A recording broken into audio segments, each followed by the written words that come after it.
আসসালামু আলাইকুম সম্মানিত ভিউয়ার্স।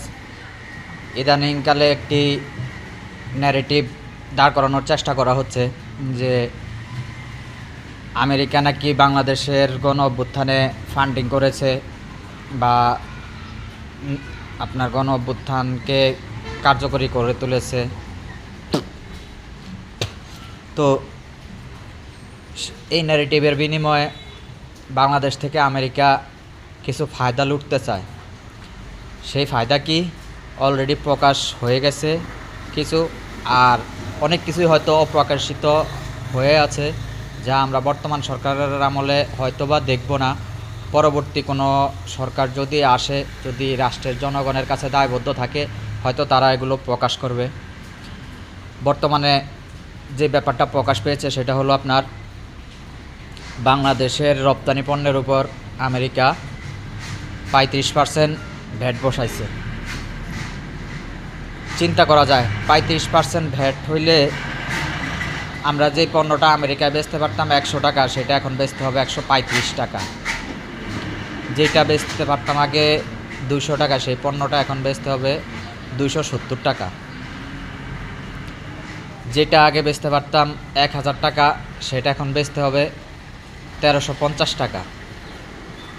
তো এইভাবে বিশ্ব বাণিজ্যের মাঠে বাংলাদেশ কতটুকু সফল হবে, কতটুকু ব্যর্থ হবে, সেটা সকলেই অনুমান করতে পারতেছি।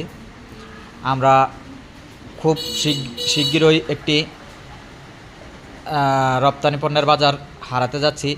আমরা জানি না কে কতটুকু অবগত আছেন, মোটামুটি আমি অবগত আছি আমার অবস্থান থেকে, যে আমেরিকায় বাংলাদেশের আপনার তৈরি পোশাক শিল্পের একটা বড় বাজার আছে। তো সেই বাজারটা যদি আমরা হারিয়ে ফেলি, বিকল্প বাজার খুঁজে পেতে বা বিকল্প বাজার তৈরি করতে অনেক শ্রম ঘাম ব্যয় করতে হবে, অথবা হয়তো যেই পণ্যটা আমরা আমেরিকায় বেচতে পারতাম 135 টাকা, সেই পণ্যটা আমাদেরকে অন্য কোথাও বেচতে হবে হয়তো 110 টাকা। মানে বা যে পণ্যটা আমেরিকা আগে বেচতাম আমরা 100 টাকা, সেই পণ্যটা অন্য কোথাও বেচতে হবে আমাদেরকে মনে করেন না 70-80 টাকায়। তো এভাবে মনে করেন না বাণিজ্য যুদ্ধে বাংলাদেশকে জড়িয়ে ফেলে আমেরিকা নিজেদের স্বার্থ হাসিল করে নিচ্ছে। এর দায়ভার কিন্তু বর্তমান সরকারকেই নিতে হবে, এবং এর খেসারত সরকার হয়তো দেবে না, জনগণই এর খেসারত দিবে, কিন্তু দায়ভার কোনোভাবেই বর্তমান সরকার এড়িয়ে যেতে পারবে না। তাই আমরা এখনও ইউনূস মহাজনকে অনুরোধ করতেছি, দ্রুত এই সমস্যার সমাধান করুন, নয়তো বাংলাদেশ বড় ধরনের